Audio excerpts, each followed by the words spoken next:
Hello guys, कैसे हैं आप लोग। और देखिए दोस्तों, अब तक मैंने फर्स्ट ईयर और सेकंड ईयर से रिलेटेड बहुत सारे वीडियोस बना दिए।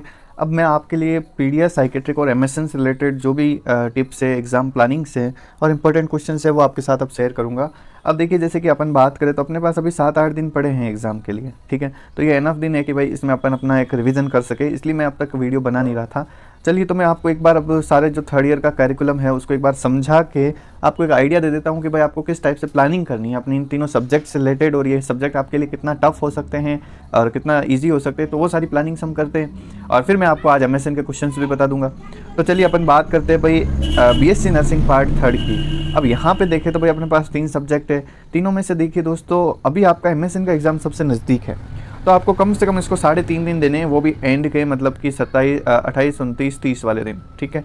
तो इससे क्या होगा, आपका पहला पेपर हमेशा अच्छा होना चाहिए, ठीक है। तो बात यह है, इसलिए एमएसएन को ज़्यादा टाइम दे रहे हैं। दूसरी बात करें पीडियाट्रिक्स की, तो पीडिया अपन इन तीनों में देखें तो पीडिया ही आपको टफ लगेगी, क्योंकि पीडियाट्रिक्स थोड़ा नया सब्जेक्ट आ जाता है। एमएसएन कहीं ना कहीं हम सेकंड ईयर में पढ़ लेते हैं, और साइकेट्रिक तो एक बिल्कुल मुझे लगता है कि एक ईजी सब्जेक्ट है, अगर आपने ढंग से उसको पढ़ा है, प्रैक्टिकली फील करके पढ़ा है तो, ठीक है।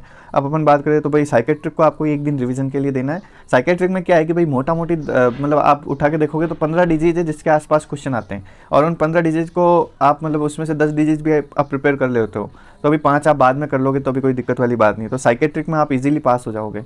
पीडिया की बात करें तो पीडिया के अंदर भाई थोड़ा सा पोर्शन है जो अपन को निराश कर सकता है। वहाँ पे थोड़े बहुत टफ चैलेंजेस अपन को देखने को मिल सकते हैं, क्योंकि हर बार कहीं ना कहीं नए क्वेश्चंस देखने को मिलते हैं, या फिर नई चीज़ें, या फिर कहीं ना कहीं अपन को समझ नहीं आता कि भाई पीडिया के अंदर हम करें क्या, तो वो बात है। बाकी एमएसएन की बात करें तो एमएसएन इस बार अपने लिए बहुत ज़्यादा थियोरेटिकल सब्जेक्ट है, ठीक है, मतलब बहुत थ्योरीज है। तो अपन बात करें तो देखिए, मेजर आपको ये चीज़ें देखने को मिलेगी, जैसे burn, disaster, nervous system, reproductive system, eye, ENT, oncology, ICU. अब आपके पास अगर टाइम है रिवीजन का अभी, तो मैं आपको अभी इसके अलावा भी बहुत सारी यूनिट है दोस्तों, लेकिन मैंने ये मोटी मोटी यूनिट लिखी है जिनसे क्वेश्चन ज़्यादा आते हैं। अब जैसे जेरियाटिक नर्सिंग को मैंने इसमें लिखा नहीं है, ठीक है, तो मैं और ना मैंने यहाँ पे 1-2 और लिखी है। अब तो मैं आपको एक चीज़ बता दूँ भाई कि आप इस टाइम पे इन चीज़ों पे तो फोकस कर ही लो। यहाँ पे आप भाई अगर छोड़ना चाहो तो मतलब ये जो मैंने क्रॉस लगाए हैं, जैसे reproductive system, nervous system, ENT, ये 3 अभी छोड़ दो, क्योंकि ये तीनों है ना बाद में कर लेना। मतलब कि जैसे आज का दिन है आपके पास, तो एक दिन के अंदर आप कम से कम ये यूनिट्स, सॉरी ईएनटी को छोड़ो, ये वाली यूनिट्स आप कर लो।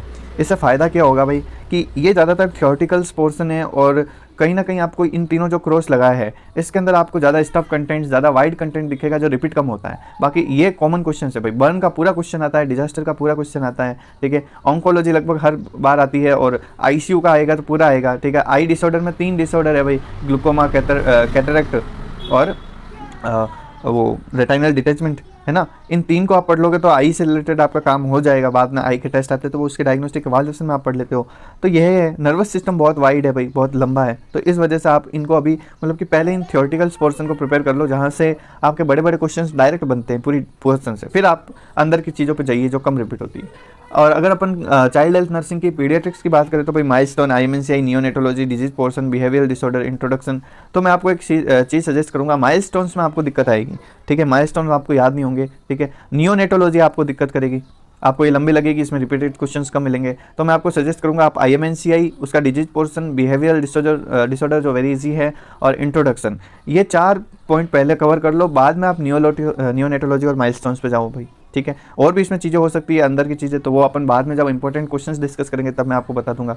और एमएचएन की बात करें तो भाई इसमें इंट्रो, ठीक है, MHN, therapeutic communication, schizophrenia, stress, substance abuse, OCD, psychiatric emergency, community mental health nursing, delirium dementia, ये मतलब ये कॉमन्स है जो भाई आते रहते हैं, ठीक है, और यही लगभग पोर्शन कवर करते हैं इसका।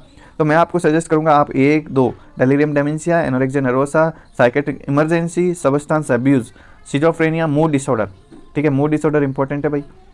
और देन आपकी बात करें तो भाई ये इंट्रोडक्शन वाली यूनिट, मेंटल हेल्थ नर्सिंग वाली यूनिट, इनको पहले करो। बाद में आप थेराप्यूटिक कम्युनिकेशन और पर्सनालिटी डिसऑर्डर, स्ट्रेस वगैरह जिससे कम क्वेश्चन आते हैं, कम्युनिटी मेंटल हेल्थ नर्सिंग जिनसे कम क्वेश्चन आते हैं, उनको आप कर सकते हो, ठीक है। तो इस टाइप से आपकी एक देखिए, आपको थर्ड ईयर के अंदर ज़्यादा कुछ ऐसे लोड लेने वाली बात नहीं है, बट आपको एक आराम से अपने 2 साल का नॉलेज को यूज करते हुए ढंग से प्रिपरेशन करनी है, बिना पैनिक हुए, क्योंकि आपके पास 3 ही सब्जेक्ट भाई, फर्स्ट ईयर और सेकंड ईयर से तो ये सिंपल है।